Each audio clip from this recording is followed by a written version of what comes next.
ठीक है। ये जो क्वेश्चन है ये सब बिहार बोर्ड में पूछे गए क्वेश्चन है और बार-बार पूछे गए क्वेश्चन, इसलिए आप जो है इस सभी क्वेश्चन को अच्छा से ध्यान से सीखना होगा। इसी से आप जो है अपने एग्जाम में नंबर ला सकते हैं। क्वेश्चन सेम टू सेम रहता है, बशर्ते बस अंक सिर्फ चेंज रहता है, मान चेंज रहेगा, ठीक है, लेकिन बनने का तरीका यही रहेगा। तो शुरू करते हैं। इसमें 3-4 क्वेश्चन को हम इस वीडियो में जानेंगे कि किस तरह से बनाया जाएगा।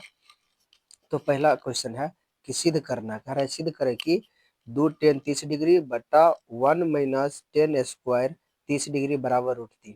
यानी कि ये जो मान दिया है इस मान को हल करके हमको √3 लाना है। इस मान को हम कैसे हल करेंगे देखिए आगे। RHS बोलते हैं, LHS में हम बायां साइड में लिख लिए हैं 2 tan 30 डिग्री बटा 1 माइनस tan स्क्वायर 30 डिग्री। अब क्या करते हैं, ये 30 डिग्री का ना मान होता है 10 में, तो इसका हम मान रखते हैं, ये 2 का हम 2 ही लिख दी है। उसके बाद गुना का चिन्ह दिए, 10 30 का मान होता है 1/√3 था, वहाँ 1/√3 दे दिए। उसके बाद बट्टा था, पूरा हम बट्टा खींच दिए। उसके बाद ये 1 था तो हम यहाँ पर 1 लिख लिए, घटाओ उसका 10 स्क्वायर 30, तो 10 30 का मान रख के उसके बाद हम स्क्वायर कर दिए, क्योंकि इसमें स्क्वायर है, इसमें स्क्वायर नहीं है। इसमें स्क्वायर नहीं है तो हम यहाँ पे स्क्वायर नहीं दिए, और इसमें स्क्वायर है तो हम यहाँ पर होल स्क्वायर कर दिए हैं। अब इसके बाद इसको हल करना है, तो ऊपर में ज्यों का त्यों ही रह जाएगा, ठीक है। तो ये दोनों यानी 2 गुना 1/√3 को गुना करेंगे तो 2/√3 आएगा, और नीचे वाला पहले हम वर्ग तोड़ लेते हैं, फिर घटाव का क्रिया करेंगे। ये 1 का 1 ही यहाँ हम उतार दिए हैं। उसके बाद घटाव 1/√3 का वर्ग करेंगे, 1 का वर्ग 1 होता है, √3 का वर्ग 3 हो जाता है। अब इसको हम हल करते हैं। हल करने के क्रम में देखिए आपको जो है बटा√3 का 2/√3 हो जाएगा। यहाँ हम भिन्न का घटाव करेंगे। घटाव करने के लिए ये दोनों को आपस में गुना करके 1 को घटाना पड़ता है। देखिए हम गुना करके लिखे हैं 3, और 1 को घटाएंगे तो हो जाएगा 2/3।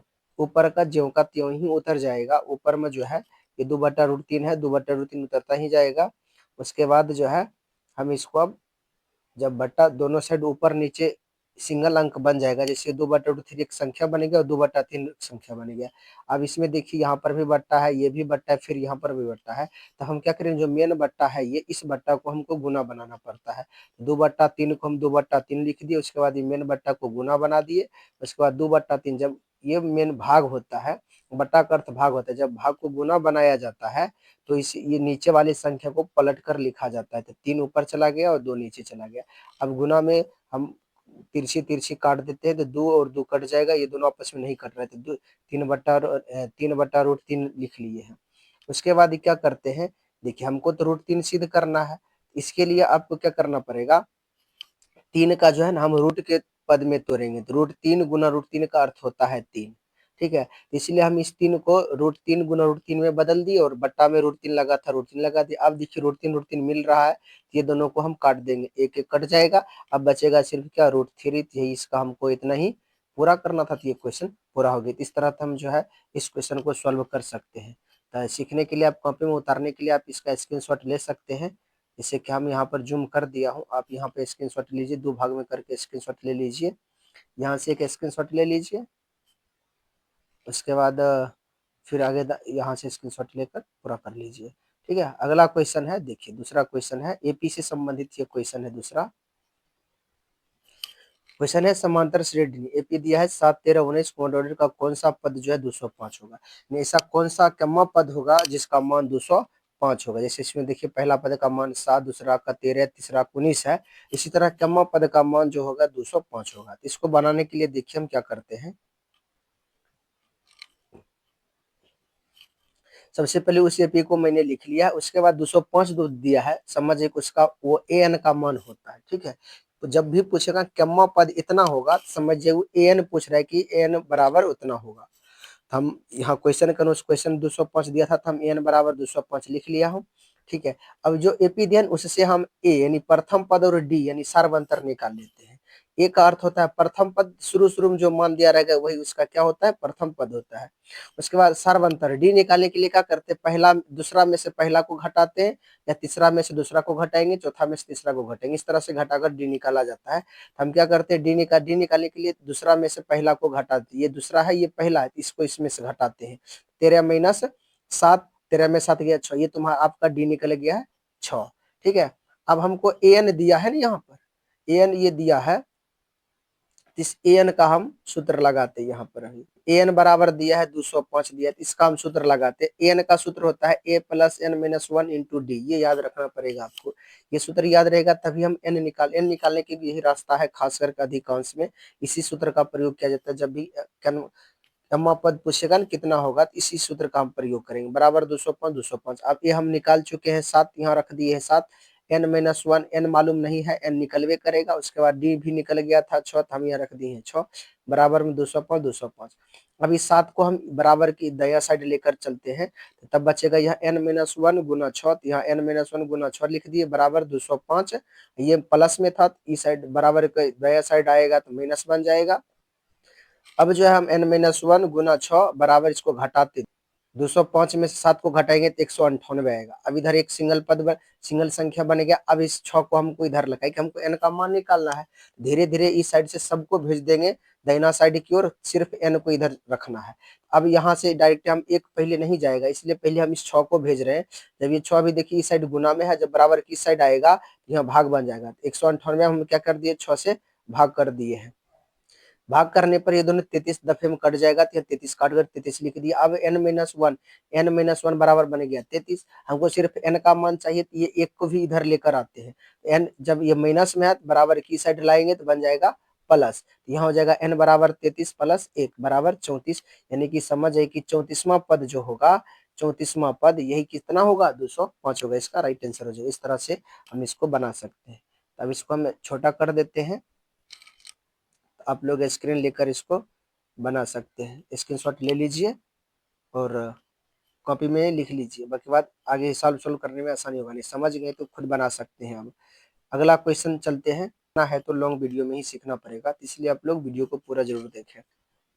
के का मान कह रहा है ज्ञात करें, जिसके लिए ये बहुपद दिया है 2x² प्लस x प्लस 3 बराबर 0 के दोनों मूल वास्तविक और समान होंगे। कह रहे कि मूल्य जो है वास्तविक और समान है, तब बताइए के का मान कितना होगा। यहाँ जो समीकरण में के जो लिखा गया इसका मान कितना होना चाहिए होगा। इस हिसाब को सॉल्व करने के लिए बहुत आसान तरीका है। अब सबसे पहले क्या करते हैं, हम जो समीकरण दिया था उस समीकरण को यहाँ लिख लेते हैं। कंडीशन हमेशा याद रखना पड़ेगा, क्वेश्चन में जो कंडीशन रहता है उसी कंडीशन से हिसाब सॉल्व किया जाता है। कंडीशन है दोनों मूल वास्तविक और समान होंगे। दोनों मूल वास्तविक और समान कब होता है, जब डी का मान जो है 0 आता है। समझिए जब क्वेश्चन में कह रहा है कि दोनों मूल वास्तविक और समान है, समझिए क्या होगा, डी बराबर 0। डी का मान कितना होगा, 0, तो ये लिख दिए हम डी बराबर 0। डी को जो है हिंदी में हम कहते हैं विवेचक या विभक्तर, ठीक है। तो समझिए डी का ना सूत्र होता है, ये द्विघात समीकरण में डी का सूत्र होता है b² माइनस 4ac। ये 0 था तो हम यहाँ 0 लिख दिए, ठीक है। क्या होता है b² माइनस 4ac। अब bac क्या होता है ध्यान में रखिएगा। b और c जो होता है, b जो होता है x आगाम जो भी संख्या रहेगा वो b होगा, x² आगाम जो भी संख्या रहेगा वो a होगा। और अचर पद यानी c जो होता है ना वो अचर पद होता है, जिसमें चर नहीं लगा होता है। इसमें चर है, इसमें भी चर है। अब यहाँ आप समझ गए हैं कि b² माइनस 4ac क्या होता है, तब वही मान बैठाएंगे। जब हम b² है तो b का अर्थ होता है x के आगे वाला अंक, x का अगर हम देखिए तो माइनस के है, इसमें स्क्वायर लगल है तो यहाँ भी हम स्क्वायर दे दिए, घटाव है तो घटाव दिए, 4ac 4 का 4 लिख दिए। ए जो होता है x² के आगे में देखिए तो वहां पर 2 है तो यहाँ लिख दिए हम 2 2। और सी अचर पद है, यानी कि बिना एक्स वाला साइड में देखिए 3 है तो यहाँ में लिख दिए 3, बराबर में 0 था 0 कर दिया। अब इसको हल करना है, हल करने के लिए आना चाहिए, हल के लिए नहीं आएगा तो समझिए आपको हिसाब सॉल्व नहीं होगा। अब हम माइनस के का कोई भी ऋणात्मक का हम वर्ग करेंगे तो धनात्मक बन जाता है, यानी के² हो जाएगा, माइनस क्या बन जाएगा, प्लस, यहाँ भी प्लस लग गया, ठीक है। माइनस इन तीनों को गुना कर दे, 4 दूना 8 दिया 24, ये बन जाएगा 24। हमको तो के का मान निकालना है, इसलिए ये 24 को बराबर की साइड लाना पड़ेगा। तो के² तब इधर बचेगा, तो के² बराबर हो गया प्लस 24, क्योंकि माइनस है इधर लाएंगे तो प्लस 24। अब यहाँ देखिए के² का मान निकला है, हमको किसका मान निकालना है, सिर्फ के का मान निकालना है। कि ये देखिए के² बराबर आया है 24, हमको के निकालना है। इसका अर्थ हुआ कि इस स्क्वायर को हमको ये साइड लाना पड़ेगा, ठीक है। ये स्क्वायर को ये साइड लाने के सिर्फ बचेगा यहाँ पर के, तब के बराबर, जब स्क्वायर को बराबर को दाया साइड लाते हैं समझिए वो प्लस माइनस रूट बना देता है, वो जो संख्या दिया रहता है। इधर 24 है तो 24 का हो जाएगा प्लस माइनस रूट अंदर 24। जब इसको हम तोड़ते हैं ध्यान दीजिए, यानी कि कहने का अर्थ हुआ 24 का वर्गमूल। जब 24 को तोड़ते हैं इस प्रकार टूटता है, 24 को तोड़ते हैं इस प्रकार टूटता है देख लीजिए 2 से लगाए हैं तो 12, फिर 2 से लगाए तो 6, फिर 2 से लगाए 3, टूट गया। अब इसमें क्या होता है, जब डबल सेम टू सेम संख्या दुगो रहेगा तो उसमें से एगो निकाल लिया जाता है। तो यहाँ देखिए सेम टू सेम दुगो, दुगो को जोड़ा लगाना है, ये दुगो 2 तो हो रहा है, फिर इसके साथ एक और 2 नहीं है और इसके साथ एक और 3 नहीं है। ये दोनों का बदलाव जो है, दोनों 2 के बदलाव हम एगो 2 लिख लेंगे, ठीक है। और जिसका जोड़ा नहीं लग रहा है उसको हम रूट के अंदर में गुना करके लिखेंगे, तो रूट अंदर 3 दूना 6, यही इसका राइट आंसर हो जाएगा। ये वीडियो कैसा लगा है, आप लोगों को अच्छा लगा है तो वीडियो को लाइक कर दें और कमेंट करें, और इसी तरह के वीडियो पाने के लिए अपने दोस्तों के साथ इसे शेयर करें। और हमारे चैनल पर आप नए हैं, चैनल को सब्सक्राइब नहीं किए हैं, चैनल को सब्सक्राइब कर लीजिए।